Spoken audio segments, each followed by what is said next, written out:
Hello, everyone. Steve Wyss here, joined by Kevin Harper, and we continue our T20 World Cup match previews here. We've got a double header for Friday. We've got Afghanistan against Ireland and England versus Australia. So, Kev, it was a really good day for you personally on Thursday. Poor debut for me in the competition, unfortunately, but your day was good, especially bagging the 9-1 winner on Riley Russo, man of the match. Good winner for you, that one. Yeah, I mean, it was meant to be in case of a reduced overs game, wasn't it? But as it turned out, the more overs there were, the longer he was hitting it, wasn't he? So, yeah, it worked out really, really well. I had a funny feeling that he was going to take that attack to the cleaners, and that's exactly what he did. Yeah, you feel like you've got a bit more momentum now because you had profit for both games. And all three games, in fact, I think you had profit, didn't you? So you're trending in the right direction. Yeah, absolutely. A little bit unlucky not to pick up a little bit more with Ashwin as well. So, yes, I'm feeling pretty good. We just need this bloody rain to disappear. Yeah, that's what you've needed, isn't it, really? Just a couple of the bigger prices to hit in some form. Ashwin was a dead heat with about 10 other runners, but it would take the profit over nothing. I had a very poor start to the tournament. And I'll be honest, I completely underestimated Zimbabwe, who performed extremely well, especially with the ball. I've got to say, they were swinging in like anything. It was swinging like a boomerang, wasn't it? Against the Pakistan openers there. I couldn't believe what I was seeing. And, I've got to say, Babar Azam especially just suddenly doesn't look in any sort of form whatsoever. I felt a little bit unlucky with Rizwan, both his dismissal and not getting any points. But I've got to hand it to the Zimbabwe bowlers. And Zimbabwe as a team, what a great win for them. One of the great matches. Brilliant win for them. Opened that group right up now. And also we need to say a huge congratulations to the Perth groundsman because he's produced 3 fantastic pitches so far. And he's not done yet, thankfully. I think it's the best venue. I really do. At the minute in Australia, it's producing some great cricket, and the wickets are a big part of that. We move to Melbourne now for both the games on Friday, and yet again, unfortunately, rain is in the air. It's not a complete disaster, but I'm just going to bring the forecast up now on Met Office, and it's one of those again. We've seen this about 100 times. It feels like in this tournament. We don't know exactly what we're going to get. It looks like, the first of these two games kicks off at 3 p.m. The England game kicks off at 7. It looks a little bit better in the evening, for sure. But who knows if this rain's going to hit, how long, and showers. It's very frustrating, isn't it, from a betting perspective? But we might get 2 full games. Yeah, it is frustrating, Steve. What's also frustrating is that I believe that there isn't a sold-out crowd here. And this rain has been in the area now for a fortnight. And there's a ground literally 500 metres away from the MCG that they play cricket in that's got a roof. So sometimes cricket's got to be more flexible than it is. They could move these 2 games, and indeed the 2 that were played on Wednesday, the one of which was completely washed out. They could have moved them to that ground that the Melbourne Renegades play at in the Big Bash, and we could have cracked on with a normal tournament. But as it is, we've got to hope that the weather gods are shining down on us for what are essentially 2 knockout games. What is the capacity of that stadium that the Renegades play at, do you know? 40 or 50,000? It's big enough, isn't it? To be honest with you, that would make a lot more sense. I get if you had a semi-final or a final at the MCG, and then you've got a reserve day as well, of course. But I think I agree with you there. I think it's poor. They need to be a little bit more adaptable for sure. Let's start with Afghanistan against Ireland then. Not the most glamorous matchup, but a really big game for both teams. Let's start with Ireland because they come into the game on the back of a fantastic win against England. They're now not just thinking about just pride and getting the odd win or 2. Legitimately think about getting, why not qualify for the semi-final after that win? And the price, this is effectively a pick-em game nearly. Afghanistan are favourites at 1.67, but in cricketing terms, that's not a big favourite, really, is it? It's the sort of game the bookmakers can't make their mind upon. But Ireland themselves, well, they were mightily impressive against England, weren't they? They were.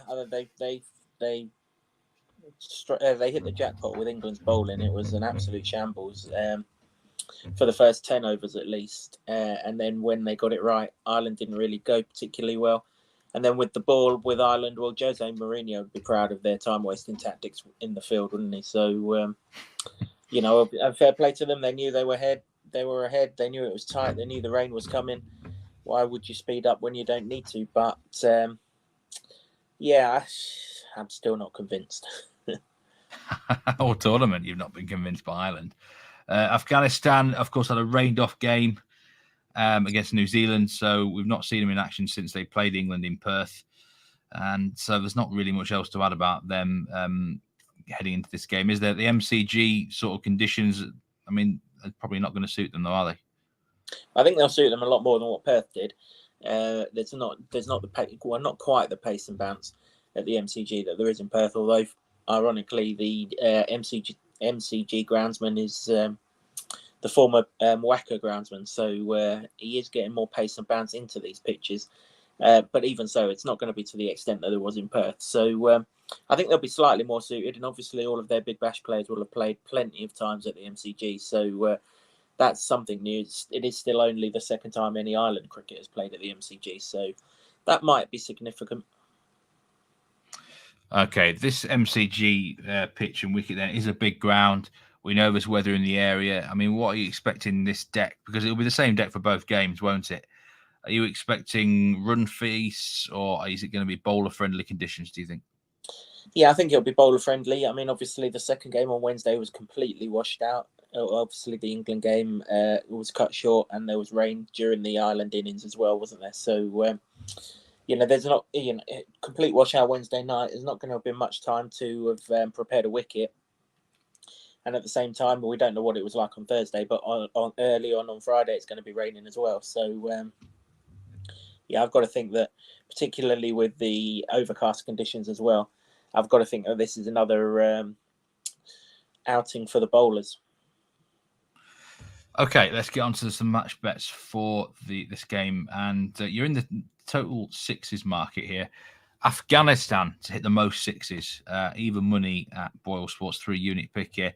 You think they've got a bit more Reggie Biffington in them than the Irish? They certainly do have more Reggie Biffington in them, that is for sure. And also, I think they need to as well. They've got 1 point from 2 games. Clearly, this is a game that when the group was finalised, because Afghanistan was already in the group and Ireland had to qualify. When it was finalised, I'm pretty sure this was a game that Afghanistan has circled on the board as must win. And if they can, they could do with winning it with a little bit in hand. I mean, all sorts of shit could happen in this group.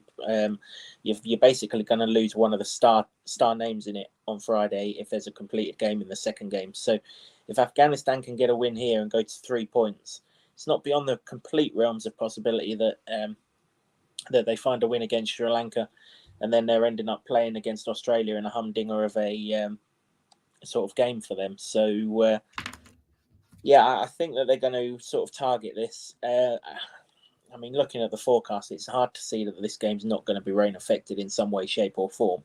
So the lower the overs, the less chance that Afghanistan are going to get bowled out, in which case their bigger hitters can swing for the hip. We saw Gurbaz try and hit everything out of Perth when they played against England on Saturday. That's very much his modus operandi.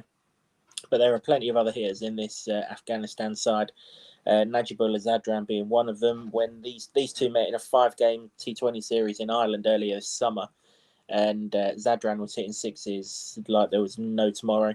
Mohammed Nabi can hit sixes. Even someone as low down as Rashid Khan can get the ball out of the park. So there's no shortage of 6 hitters in this Afghanistan side, but perhaps most importantly, there's 3 spinners who really don't go the distance very often. I mean, Rashid Khan's banker 4 overs, isn't he? Mujib, he's pretty much in a similar boat. And I would imagine that Qais Ahmed might well play and offer a lot more with the ball here. Although even if he doesn't and Afghanistan go down the 3-seamer route like they did in Perth, those 3-seamers kept England to 1-6. So if they're keeping England to 1-6 on a ground which certainly isn't any bigger than this straight, then they can certainly keep Ireland in check. Ireland did hit 4 sixes here on Wednesday, so there is a note of caution there. But England were absolutely shambolic for the first 10 overs with the ball. I can't see Afghanistan being that bad, particularly when their spin comes on. And Yeah, I just think Afghanistan's bigger hitters will take advantage of Ireland's kind of samey attack, really. Second selection for the match is 22-1 price here. Najibullah Zadran, man of the match. What do you see in him at this sort of price where he could catch the eye of the voters? Yeah, a lot of what I saw in Riley Rousseau, really, Steve. Left-hander, can absolutely smash it to all parts. Pretty sure Ireland are only going to play one spinner here. All the signs are that they're going to go in with the four-seam attack that they went in with England. So the spinner would be Delaney, a leg spinner, turns it into the left-hander. So Zadran will be in his element there. If they do play a second spinner, the other one will be Dockrell anyway. He's also a left-arm spinner, so he'll be turning it into the pads of Zadran. Zadran's a big hitter. He's done all of the franchise circuit. So, he's a confident guy. May well get pushed up the order. I think if you look at the game against England on Saturday, numbers 3 and 4, they just kind of nudged it and nurdled it. Well, if this is a shortened game, then those two will be out the window. Zadran will go up the innings. Could well even come in at 3, maybe at 4, depending on how many overs there are.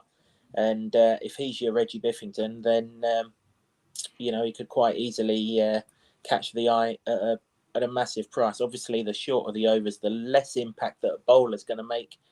So if he can club, 30 or 40 in 15 or 20, then we're part of the race. Yeah, it's an interesting price there on a player who really could catch the eye if it comes good for him. 22-1, 1 unit at Betfair. And that's man of the match or player of the match market, whatever you're looking at there. In terms of the match winner here, Kev, who do you think is going to prevail? I mean, there might be many onlookers here at see Ireland at 2.3 and think, hold on, they've just beaten England and they're 2.3 to beat Afghanistan. But is there a bit of value in the Irish or not? Yeah, I don't think Ireland beat England. I think England beat England. Yeah, there is a bit of value in there. I mean, first and foremost, you want to be on the chasing side. We saw that. Well, we would have seen that had England not made a complete arse of the start of their batting innings. But you want to, if that rain comes down in the second innings, you want to be on the team that's chasing. And until you know the outcome of the toss, I suppose you could argue the toss is 50-50. So therefore, the value's on Ireland at 2.3 in obviously a 50-50 shot 2.0. But until we know the outcome of that toss, you can't really decide.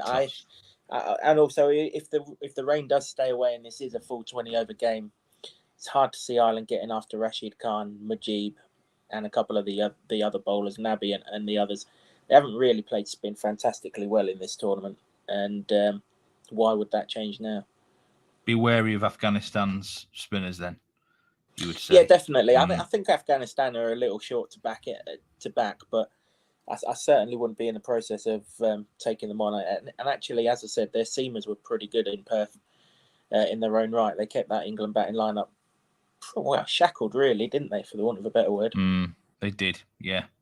Okay, 2 bets for that game then. Afghanistan hit the most sixes at even money, 3 units, and then Najibullah Zadran, man of the match, 22-1 for 1 unit. On to the big game then. 7 p.m. kickoff local, Australia against England.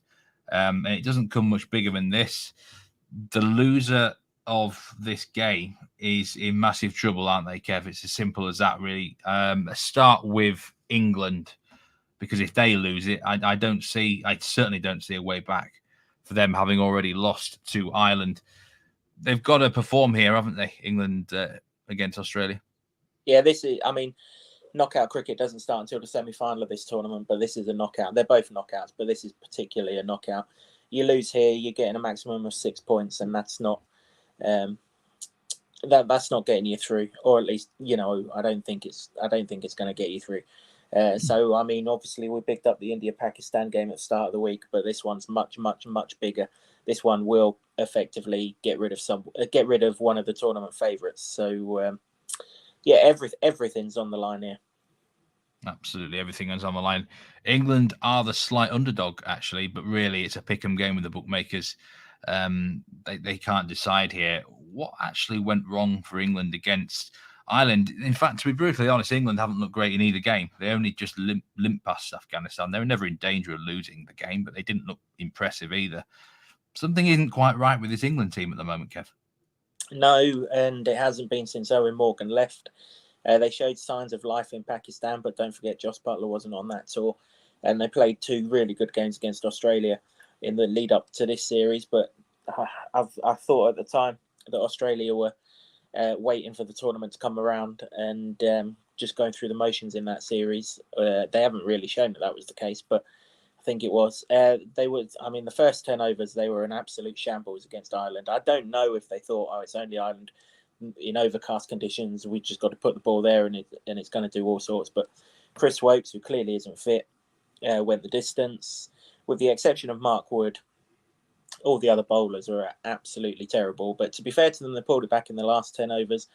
But if they're that bad in the first 10 overs here, Australia are away and gone, and there is no coming back. The other problem England have got, for all I've said that their weakness in this tournament is their death bowling, the other problem they've got is they have never been good when pitches do anything. And they want roads that all of their power hitters can hit through the line and everything else. Well, they're not getting them here. They're getting juicy pitches with the ball doing all sorts, particularly at the top. And there is no technique to Butler. There is no technique to Hales. There's only really of them top 5 technique to Brook and Milan. So they're 3 down early, and then they're in trouble, aren't they? And there's only so many times the middle order can bail them out. Moeen Ali nearly did it against Ireland, but the rain came too soon. I mean, surely that bowling can't be as bad first up again for England, can it? I mean, they're going to have to look at their approach and the strategy. They're just going to have to bowl better as well.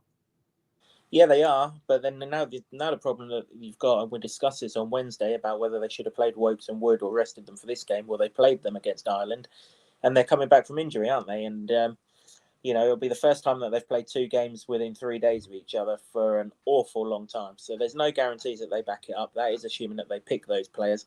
All the noises are that England are going to be unchanged in this game. So, they're going to have to bowl an awful lot better. They've just got to do it, haven't they? It's, talk is cheap. You've got to go and do it. And you'd like to think that Butler's reaction is going to get an impact out of them, because he was seething, rightly so. And it will be interesting to see how they go here. But 1 or 2 Australians are very confident with the bat now, aren't they? And England could be walking into fire here. Yeah, Australia rebounded after the defeat to New Zealand by beating Sri Lanka.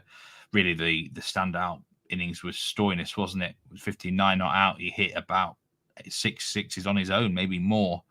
They always were expected to win that game, but it was a good bounce back for Australia. Nevertheless, they are also under a lot of pressure here. It's a home tournament. A loss would see them in huge trouble. If they lose this, they're relying on other teams to help them out. So I don't think the garden's necessarily all completely rosy with Australia either, is it? No, it's not. But I think they've got more players in form than what England have got. Certainly with the bat. I mean, Maxwell came good the other night, didn't he? Stoinis, like you say, come really good. There was just signs yet again that Mitchell Marsh was just getting going when he got out. And, Finch couldn't get it off the square, but at least he batted the innings through, didn't he? So, and then you got sort of Tim David and things. I mean, the biggest problem that Australia have got, Steve, is COVID, and it's in their camp. Adam Zampa missed that game in Perth the other night because of it, and now Matthew Wade's got it. Sounds like he's going to play because they no other wicketkeeper in the squad. But you just don't know how COVID's affecting these people. It affects different people in different ways, doesn't it? And if he's sort of restricted in any way or 80% or whatever, he's a big player for them, isn't he? He's the one who got them over the line in that semi-final and final last year, and has already scored well against England on this tour this season. So, COVID's a bit of an issue for Australia. Right, we've got 4 bets for you for this game. 3 from you, Kevin. I have a pick as well. Let's start with your first selection, and that is under 334 match runs at 5-6 bet 365 for 3 units. Now, we're going to need a full 20 overs for this bet to be standing. But talk us through the reasoning here. You don't think it's going to be a particularly high-scoring contest? No, I don't. I think the pitch here is favoured the bowlers. There's plenty in it. if the England attack don't get something out of it, the Australian one definitely will. Scoreboard pressure's a thing here as well, Steve.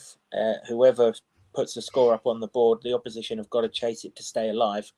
And you only have to look back at the first group stage of this thing and the absolute shambles that Namibia made of chasing down a nothing total against UAE to stay alive to know that scoreboard pressure is very much a thing. You see it all the time anyway. And, you know, even the first innings, you know, to get to sort of still be in the hunt, someone's got to, for the over to still be in the hunt, someone's got to score somewhere in the ballpark of 165, and that's not a guarantee either, is it? So, you know, you look back at the games that have been here so far, India and Pakistan, they were 159 and 160, both went 20 overs, and that 160 of the run chase was never in a month of Sundays was that coming anywhere close until that no ball in the final over. So, yeah, I think this line is a little bit too high on a ground that, whilst it's fairly high scoring in the Big Bash, this particular pitch or the square as it is right now, it's not playing like that. England aren't batting particularly well. They're 3 down for nothing in near enough every game. It's almost like their test teams come to the party in this T20 series, Steve. And there's still 1 or 2 question marks about the Australia top 3 or 4 as well, isn't there? Which you're going to touch on in a minute. So, yeah, I just don't see either team getting off to a fast start here. And there's enough bowlers to keep the middle overs in check and keep the scoring way below 334.5 runs. Yeah, it's just not the sort of ground that yields a lot of high scores, is it? So I think that's a good pick, to be honest, Kev. My bet for the game is also an under, and I'm going to be taking on David Warner. I don't like him here, to be honest. I don't like him at all, full stop, either, if I'm being brutally honest. He does. But so this would really give me great pleasure if this bet won. But under 26.5 runs at Bet Victor, it's not 17 and 10. It's actually the other way around. I need to edit that. But it's 17 to 20 is the actual price. So the graphic is wrong there. It's a 3-unit pick. Look, if I look at David Warner, he actually doesn't have a particularly great record against England in one-day internationals or T20s for that matter. Or test matches. Yeah, his actual average is less than 30 in one-day internationals against England. And the thing is, he is the one wicket that England always target, whatever format it is, because of who he is, you know. And I don't think he's in particularly great form. I know he hit, I think, a 70-odd in the warm-up game against England. That's about his only double-digit score in his last 6 or 7. So he doesn't seem to be in great nick, in my personal opinion. I think he's going to be targeted all the way. And 27 runs, you know, that's quite a good score in T20 cricket. He could still have quite a good innings and get, say, 20, and this bet still wins.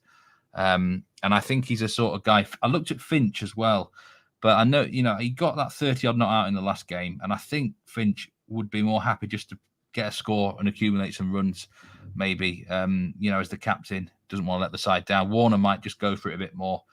And there's no way, I just can't see this England bowling being as bad as it was against Ireland. They've got to rebound. So I like the idea of taking Warner on. To be honest, I like the idea of taking on all 4 openers in this game. I actually might even look to request a bet somewhere, all 4 openers to score less than 20 runs each, individually, that is, because I was really close to taking Buttler unders. I just think Buttler looks a man that's got 1,000 things on his mind right now. He doesn't look comfortable. He's under a lot of pressure. But, you know, the last Australia's bowling, someone scored, one of the openers has scored a good score in both matches so far. So Butler, look, he said the fighting talk, he might want to come out and really give it some here. So in individual bet, I decided not to go against him. And I think Finch's line is only like 17, which just shows how poor his form is overall. Hales, I think, something like 22, 23. Wouldn't honestly be surprising if all 4 openers failed in this game, or at least had a score under 20, because that new ball is doing something. And this pitch is probably going to do something in addition, Kev. So in the end, I just decided with David Warner. I just think that was the highest line of the 4. I think Butler's is at 25. And, you know, just that extra lure of if it's a winner, it's an even sweeter winner, isn't it? Because it's Warner. But I mean, I don't know what your thoughts are on the opening 4 batsman lines here. I just don't think I could trust none of the 4 right now. No, I'd probably trust the England pair less than the Australian pair, because at least the Australian pair have a technique. The English pair, as I said, they just want the ball to come straight, and then they can hit it as far as they like. There's an awful lot of England players on that. With regards to Warner, though, if you use a logical sort of situation to it, I mean, I backed Rohit Sharma over 23.5 runs against a Dutch attack on Thursday, which, okay, he needed a drop to get there, but he did get there. So quite why Warner against a supposedly twice as good an attack is 3 runs higher. I'm not overly sure. And the kind of the thing would be Chris Wokes. That would be the only sort of negative for me. I mean, if he's off of it, because he can only bowl at the start of the innings as well. That would be the thing. Also, who's going to open the bowling at the other end? Hasn't been Sam Curran, as it's been Ben Stokes. That might be a good matchup for you. But the one thing that you don't want is you don't want Finch getting out early for this bet, because Finch will put all the pressure on Warner, because Finch can't even get it off the pitch, let alone the square at the minute. So then that means that Warner's going to have to accelerate to try and catch up for the runs that Finch isn't scoring. So the longer Finch hacks around for you, the much better chance that this has got. Because if Davey Warner looks very scratchy. Yeah, and if Davey Warner starts batting with Mitchell Marsh, them two could get on a little bit of a roll like they did in that innings that you mentioned that Warner scored 70 in Perth against England. So, yeah, longer Finch hangs around, the better for you. But it's still a lot. You know, you'd be surprised how often someone doesn't get 27 in a T20 game. Yeah, it's quite a big line, isn't it? I mean, like I say, I'm definitely going my gut feeling here. And to be honest, I probably should go with Buttler as well. I was annoyed not to take that Bavuma under. I knew it was a good time to take him on. I just sensed with Josh Buttler, it just isn't happening. And even for him, he might get a good, 20, but then he might get himself out, because I think he really wants to go for it. But I'll be looking at the under run lines for all these openers myself, and hopefully that new ball does the trick. Right, on to some more bets then. You're going with the performance line here. Sam Curran, who we're actually on at 80-1 to be top wicket taker in this tournament. Hopefully he can get in the wickets again here, not just because of that, but because we want some performance points from him. Kev, you think this is a match situation that will suit Curran? Yeah, I took Sam Curran to be the leading bowler in this tournament based on what he did in that series against Australia. He took 5 wickets in 2 matches. If he takes 2.5 wickets in this one, although obviously he can't, if he takes 2 wickets in this one, then that's happy days. He took a catch against Ireland, didn't he? I think it was Mark Wood that had someone hooked down to him, down that side. And he actually quite often takes catches. He took plenty of catches against Afghanistan, didn't he? It was almost like he had a target on his back. They were hitting it to him that often. And then, of course, he took the 5 wickets in that game as well. He can bat, and he may well have to bat here. He's played in Australia a few times now, so he knows all about the conditions and everything else. He swings the ball, and I think swing is going to be relevant in this game, particularly with this being the night game. The clouds are going to be around. The atmosphere is going to be a bit heavy, a bit damp, a bit good swinging conditions, and he bowls at the death. And this is a knockout game, so both teams will have to maximise every single ball. But Australia are definitely going to have to, because obviously their net run rate's still an issue, albeit not as much of an issue as winning the game in this one, which is why I'm not on no sixes or any of that nonsense. But yeah, a wicket, a catch, and a run. Happy days. And I think he's got more than that in him. Does that 0.5 worry you, because you were sucked in with Hasaranga last week and you lost by half? But in this instance, you think it shouldn't really matter, should it? 40.5 maybe, but not 30.5. I mean, no. 2 wickets and you're in, whatever, aren't you? Yeah, and I expect Curran to bat. Obviously, Hasaranga didn't bat in that game, did he? So I think Australia have got the firepower to get Curran in. He batted in all of those games before this tournament started, so I don't see any reason why he wouldn't on pitches that have been a heck of a lot juicier than those ones were. Right, you've also got a top batsman bet here for Australia. Tim David is the man that you're going with at 11-1. Big hitter is Tim David. A bit of red on him here. He's not fancied. Maybe that will be blue when news gets out of you tipping him, Kev. And you mentioned before that you kind of like this middle order to potentially bail Australia out. So I'm guessing that's where the thinking's coming from. Yeah, I mean, it was only a wicket away from David having to do it the other night against Australia, weren't we? As it was, Stoinis done it. I'm not convinced Stoinis does that twice. To be fair to him, he's playing well. This is his home Big Bash ground, Stoinis. So, it wouldn't be beyond the realms of possibility. But I sense England don't like him. So I would imagine they'll go after him with Mark Wood and some serious pace, or Adil Rashid, because he can't play spin particularly well either, even though he clubbed Hasaranga everywhere the other night. Tim David, yeah, I mean, he spent the whole summer at Lancashire, hasn't he? So he'll have played against all of this attack in some way, shape or form. If he didn't play against them for Lancashire, he'll have played against them for the Southern Brave in the 100. And any other ones that he still hasn't played against, he'll have played against in the Big Bash or in the Caribbean Premier League. I mean, this guy's, or even the Indian Premier League, this guy's done tour of the world. I don't know. He may as well give his house up. He's touring with the franchise leagues as much as he is. I can't see his misses from one year to the next. He doesn't have any settled home. No. He must. Is he the sort of bloke who goes to like the Bangladesh Super League or whatever? Yeah, he's done them all, Steve. Yeah, he's just come back from the Caribbean Premier League. He got noticed, obviously, with the Big Bash. He's done the PSL, the Indian Premier League. If it's got league at the end of it, he's done it. Done the T20 Blast. I saw him actually at Northampton earlier this year, and Jesus, he can hit a clean cricket ball. Even these boundaries, as big as they are, they're not big enough for him. But obviously, he got noticed from what he did in the Big Bash last year, and then what he done in the Indian Premier League for the Mumbai Indians, no less, and they were shocking.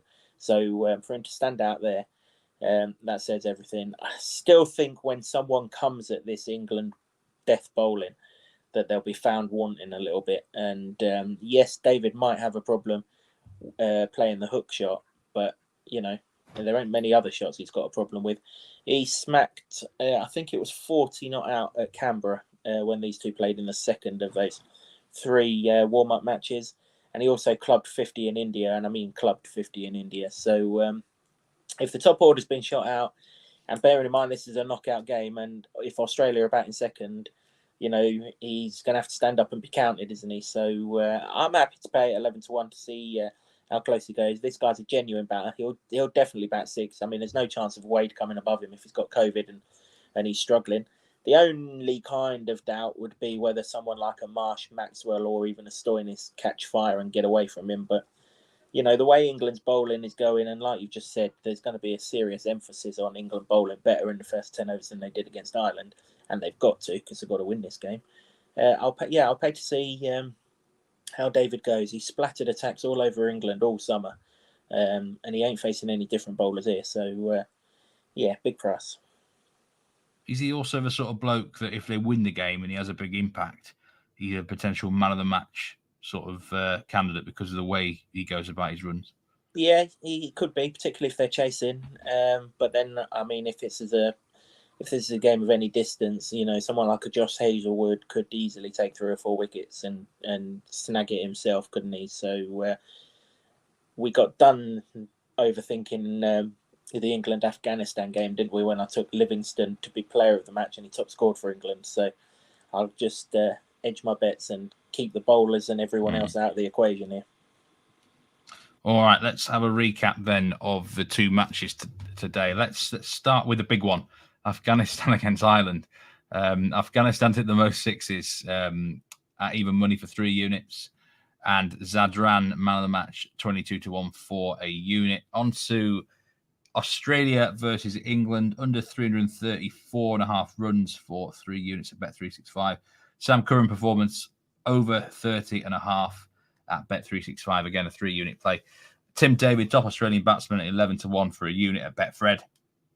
And my pick for the game is David Warner, under 26.5 runs at Bet Victor, 17-20 for 3 units. Let's hope we get some winners today, Kev. And let's hope for some good cricket. And I guess from an English point of view, let's hope the boys perform a bit better. Although from an outright betting perspective, an Australia win doesn't do us any harm, does it? So prediction for England-Australia then in terms of the winner?